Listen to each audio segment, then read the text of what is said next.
wilayah Samudra Hindia Selatan, tepatnya di dekat Selat Sunda, saya ulangi, wilayah Samudra Hindia di sebelah selatan Selat Sunda diguncang gempa bumi tektonik, dan hasil analisis BMKG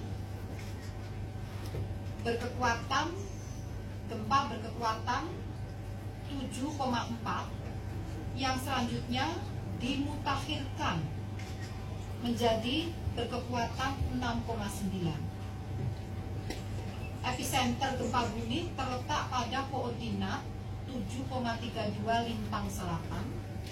Saya ulangi, 7,32 derajat lintang selatan dan 104,75 derajat bujur timur. Tepatnya berlokasi di laut pada kedalaman 48 km pada jarak 164 km arah barat daya kota Pandeglang, Kabupaten Pandeglang, Provinsi Banten. Dengan memperhatikan lokasi epicenter dan kedalaman hiposenternya, gempa bumi yang terjadi merupakan jenis gempa bumi dangkal akibat adanya deformasi batuan di dalam lempeng Indo-Australia. Hasil analisis mekanisme sumber menunjukkan bahwa gempa bumi terjadi dengan mekanisme pergerakan naik atau patahan akibat dari patahan naik di dalam lempeng Indo-Australia tersebut.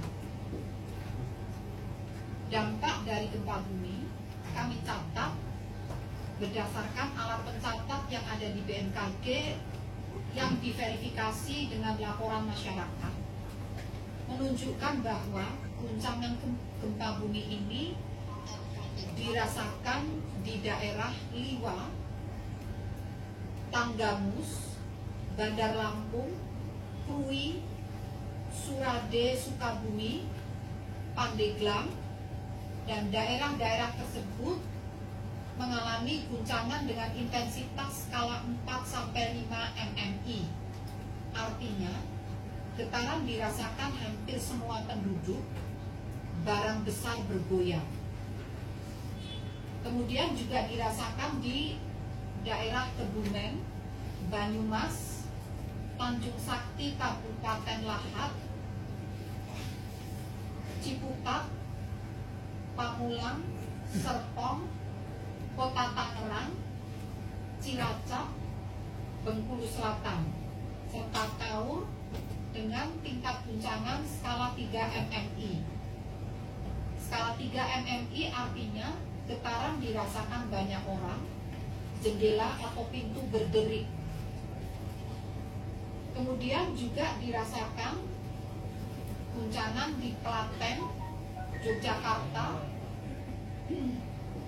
Serang, Kota Bumi, Pasawaran, Sukadana, Karawang, Purworejo dengan intensitas 2-3 mmi. Artinya getaran dirasakan banyak orang, seperti ada truk berlalu, seperti ada truk melaju. Itu intensitas 2-3 mmi. Selain itu, getaran juga dirasakan di Seluma, Bengkulu, Kepahyang, Parung, Bogor Barat, kemudian juga di Bandung, Kediri, Parangkates, Buleleng, Lombok Barat, Mataram, dan Sumbawa Barat dengan tingkat guncangan intensitas 2 skala mmi.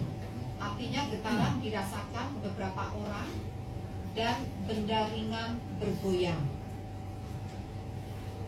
Kemudian dari hasil pemodelan matematis menunjukkan selain guncangan getaran, gempa bumi tersebut juga berpotensi tsunami dengan level siaga untuk wilayah Lebak dan Pandeglang bagian selatan, serta level waspada untuk wilayah Pandeglang Utara, Tanggamus, Lampung. Kemudian berdasarkan monitoring muka air laut melalui tide gauge atau alat pemantau pasang surut muka air laut, tidak terindikasi adanya perubahan tinggi muka air laut yang signifikan. Sehingga setelah kami menunggu sesuai SOP 2 jam setelah perkiraan akhir gelombang tsunami datang, yaitu diperkirakan pada pukul 19:35,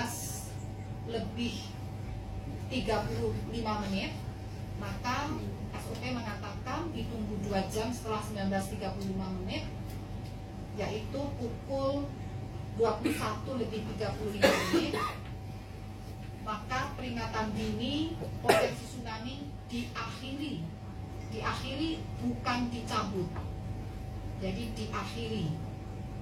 Nah, jadi dengan press conference ini sekaligus kami menyatakan bahwa pukul 21:35 waktu Indonesia Barat peringatan dini tsunami telah berakhir.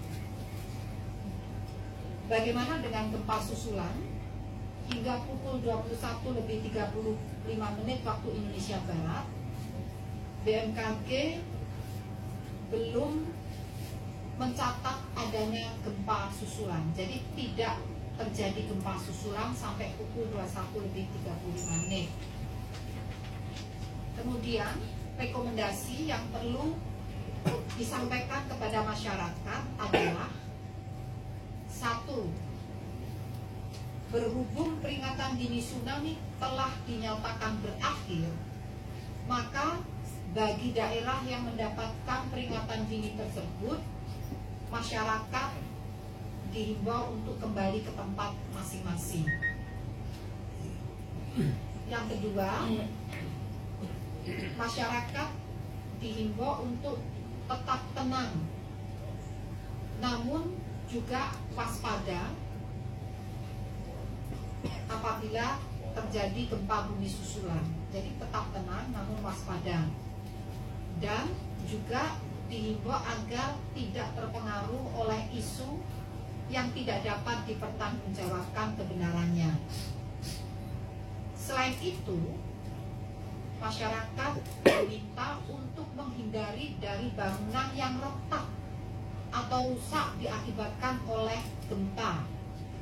Periksa dan pastikan bangunan tempat tinggal Anda cukup tahan gempa ataupun tidak mengalami kerusakan akibat getaran gempa yang baru saja terjadi, yang dikhawatirkan dapat membahayakan kestabilan bangunan tersebut.